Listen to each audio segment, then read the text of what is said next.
Hello दोस्तों, अब आज हम अध्ययन करेंगे वाताग्र।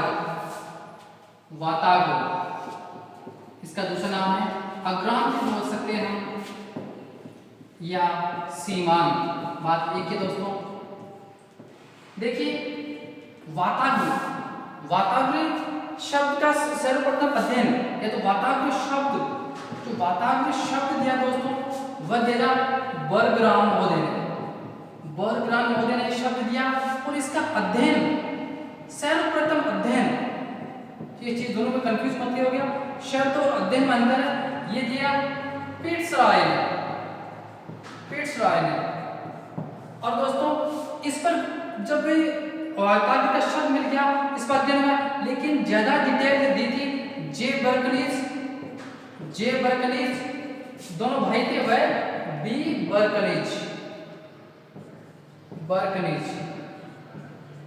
इन्होंने ये तीन शब्द है वाताग्र शब्द बर्गराम द्वारा विस्तृत अध्ययन पिट्सराय और कंप्लीट जो स्टैटिक है, तो जो कंप्लीट अध्ययन किया था वह जे बर्कलीज व बी बर्कलीज। वाताग्र होता क्या है, ये एक 3D, ये ढालनुमा होता है, 3D ढाल यूं समझ सकते हो। अर्थात जब दो विपरीत स्वभाव वाली वायुराशियां अर्थात गर्म व ठंडी वायुराशि आपस में मिलती है तो एक ढलवानुमा वाताग्र का निर्माण, ढलवानुमा या 3D नुमा एक स्थिति का निर्माण होता है जिसको हम कहते हैं वाताग्र। इस प्रकार का होगा दोस्तों वाताग्र, एक ढलवा। यहाँ पर 45 ध्यान रखना चीज, 45 डिग्री पर अच्छा वाताग्र का निर्माण नहीं हो पाता है, और हो गया तो 45 डिग्री वातावरण कभी बनता नहीं है।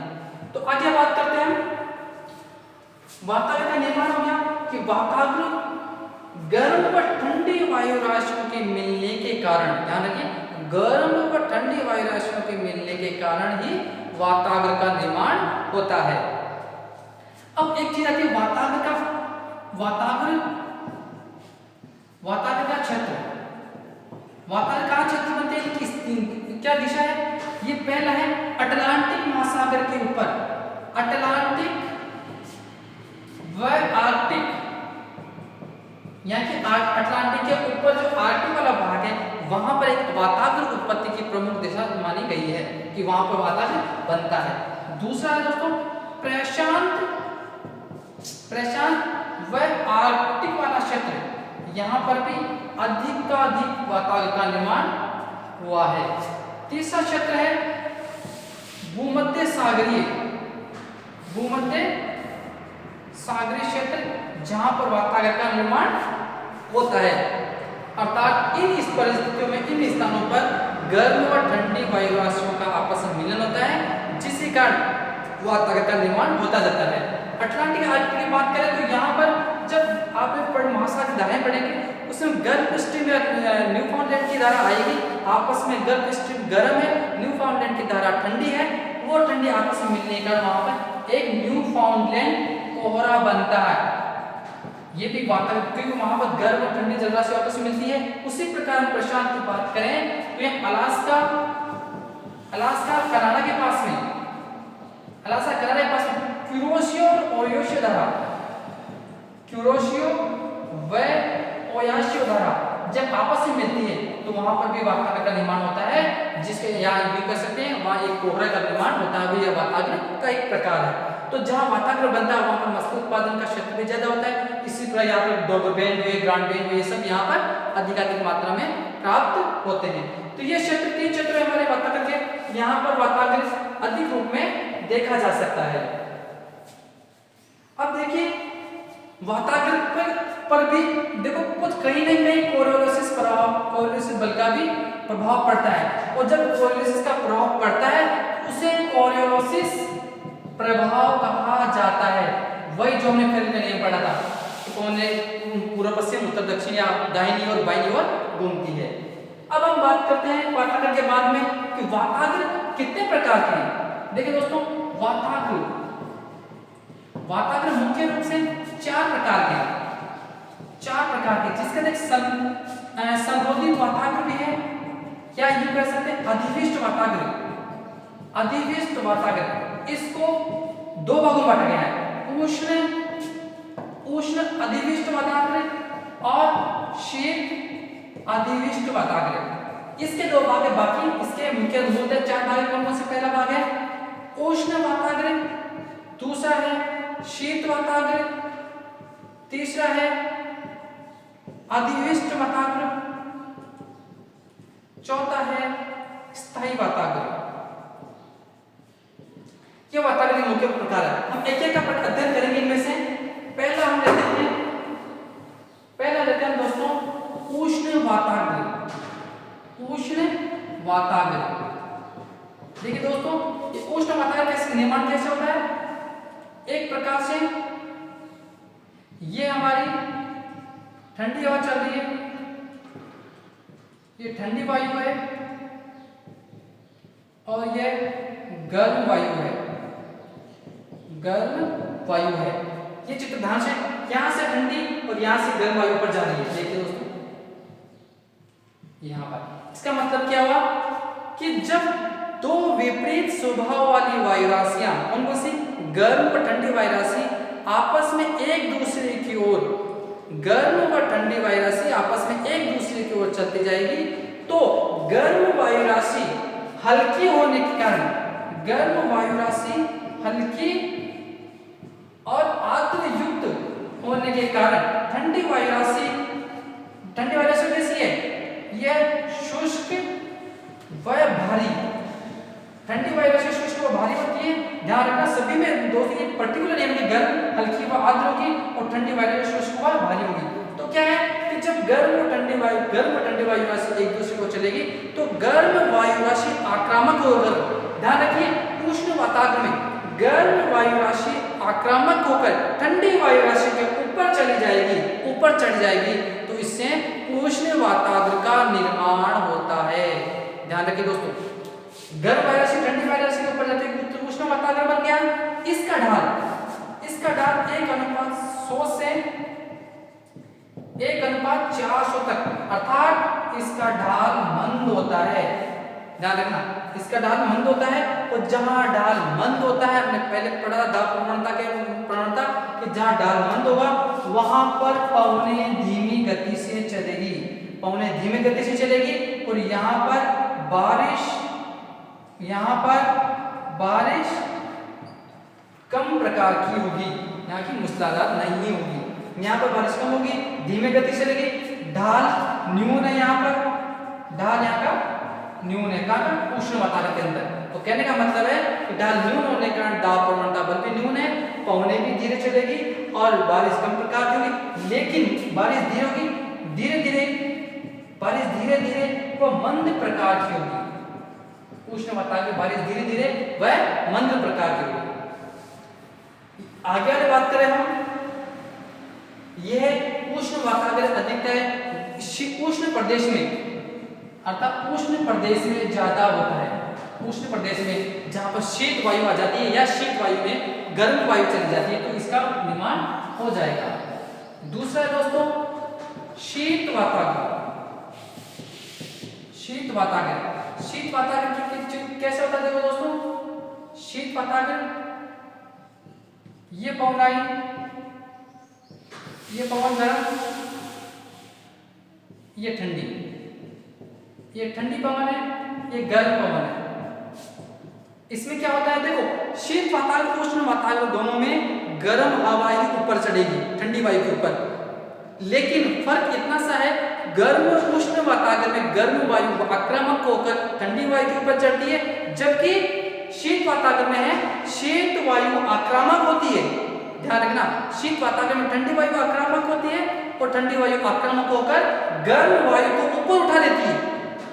उष्ण वातावरण में सदा उष्ण वातावरण में गर्म वायु और ठंडी वायु के ऊपर चढ़ती है, जबकि शीत वातावरण में ठंडी वायु गर्म वायु को ऊपर चढ़ा देती है। गर्म वायु यहाँ पर कैसी है? आर्द्र है वह हल्की। जब आर्द्र व हल्की है तो अपने आप ऊपर की ओर जाएगी, और ठंडी वायु भारी व शुष्क है। भारी होने के कारण यह गर्म वायु के नीचे ही रहती है। इस शीत वातावरण का ढाल 1:25 से 1:100 होता है, अर्थात उष्ण वाताग्र से इसका ढाल 4 गुना होता है। ध्यान रखिए दोस्तों, अर्थात वाताग्र ढाल अधिक होने का, देखो उष्ण वातावरण क्या था 1:100 से 1:400, तो क्या था न्यू ढाल, ठीक है। और ये 1:25 से 1:100 है, तो ये क्या हुआ अधिक ढाल। अधिक ढाल होने का यहाँ पर तेज गति से पवन चलती है, तेज गति से पवन चलती है, जिसके कारण यहाँ मूसलाधार व कम समय के लिए बारिश होती है।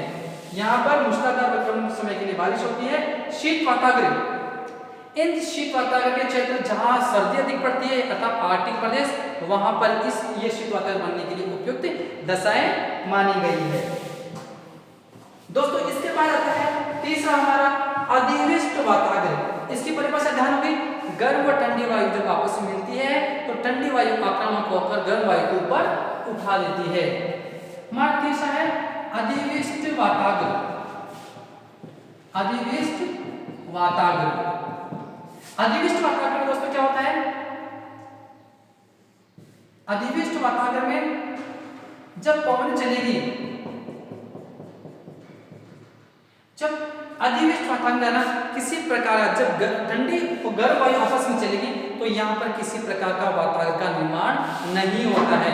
इसके अंदर कैसे होगा, देखो दोस्तों इधर से पवन चल रही है, ये इधर से पवन चल रही है, यहाँ पर ठंडी पवन है, ठंडी वायु राशि है, गर्म वायु राशि है,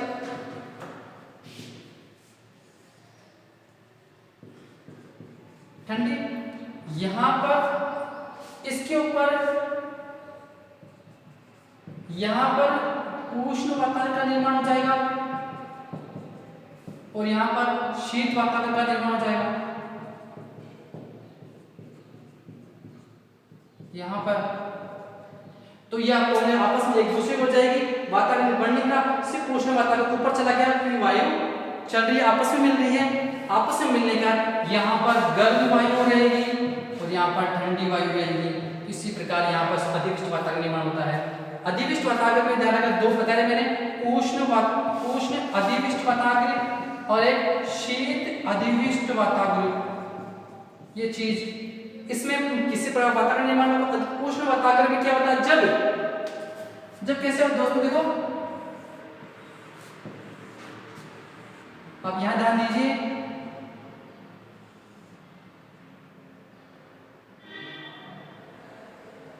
इसमें क्या होता है, यहां पर तो है, यहां पर है शीत वातावरण, शीत वातावरण और यह है शीत वायु, यह है उष्ण वातावरण और यह है उष्ण वायु। उष्ण अधिविष्ट वातावरण में क्या होता है, उष्ण अधिविष्ट वातावरण में शीत वायु तेज गति चलती है, शीत वायु तेज गति चलती हुई उष्ण वातावरण के आगे निकलकर उष्ण वायु को कैप्चर कर लेगी तो उष्ण वातावरण निर्माण हो जाएगा। शीत वातावरण क्या होता है, शीत वातावरण और उष्ण अधिविष्ट वातावरण दोनों जब ये पवन आपस में चलकर एक दूसरे में विलीन हो जाएगी तो इस वातावरण का निर्माण हो जाएगा। तो मुख्य रूप से इस प्रकार वातावरण निर्माण होता है। यह हमारा अधिविष्ट वातावरण हो गया। इसके बाद वातावरण आता है दोस्तों स्थायी वातावरण, चौथा है स्थायी वातावरण। स्थायी वातावरण में क्या होता है, जब गर्म और ठंडी वायु, जब गर्म देखो ये जब वायु राशि आपस में मिलती है तो इनमें दो चीज ध्यान रखना, अभिसरण और अपसरण। अभिसरण के अंदर वातावरण का निर्माण होगा जबकि अपसरण में वातावरण का निर्माण नहीं होगा, क्योंकि अभिसरण में पवनें एक दूसरे की ओर आती है, एक दूसरे की ओर आती है, अपसरण में पवनें एक दूसरे के विपरीत जाती है। इसीलिए जितने भी वातावरण हमने पढ़े उनमें अभिसरण के कारण यानी पास में आते हैं तो पास में आने के कारण अभिसरण में वातावरण निर्माण होगा और अपसरण में पवनें दूर जाएगी तो वातावरण का निर्माण नहीं हो पाएगा। इसमें क्या है, गर्म वायु ऊपर है और ठंडी वायु यहाँ नीचे है, लेकिन ये पवनें आपस में नहीं मिल रही है और आपस में पास में आकर दोनों एक दूसरे के विपरीत दिशा दिशा में चल जाती है, आपस में टकराती नहीं है बल्कि पैरेलल एक दूसरे के पास में से निकल जाती है, तो यहाँ पर स्थायी वाताग्र का निर्माण हो जाता है। अर्थात गर्म व ठंडी वायु आपस में मिल नहीं पाती, जिसके कारण ये ठंड इसमें गर्म वायु का धरातल से नीचे से संपर्क टूट जाता है। अर्थात यह वायु ठंडी वायु मिल जाती है और उस गर्म वायु का सतह पर कोई संपर्क नहीं रह पाता, जिसके कारण स्थायी वातावरण का निर्माण होता है। उसी प्रकार अधिविष्ट वातावरण क्या था?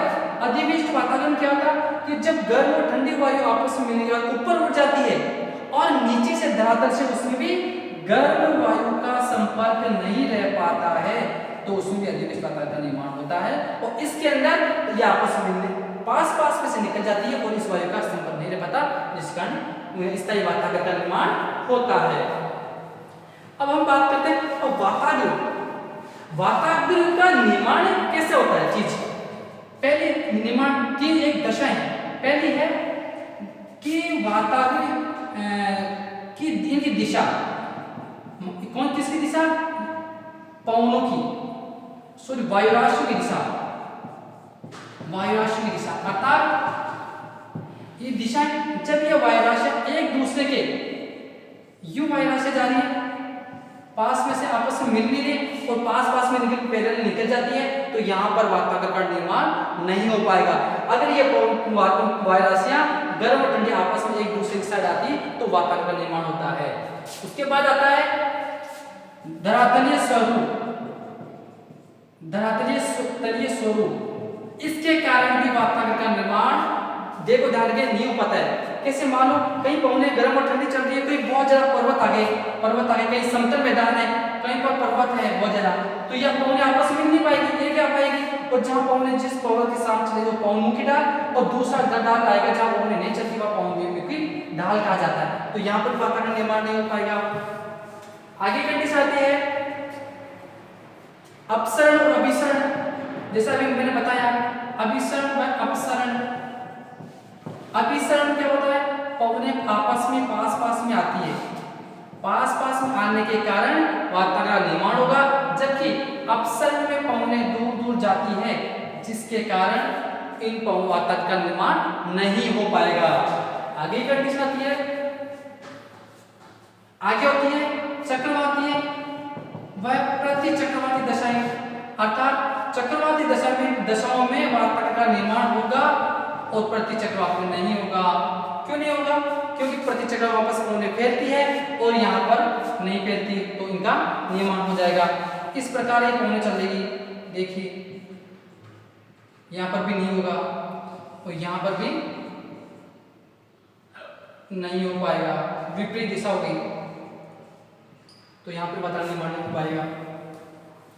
और ये जो वातावरण का निर्माण ढलवे स्थान पर यानी कि 45 वाले पर ही हो पाएगा। तो दोस्तों इस प्रकार यह वातावरण का हमने 4 वातावरण पढ़े हैं, जिसके कारण स्थायी वातावरण, अधिविष्ट वातावरण और उष्ण शीत वातावरण का अध्ययन किया।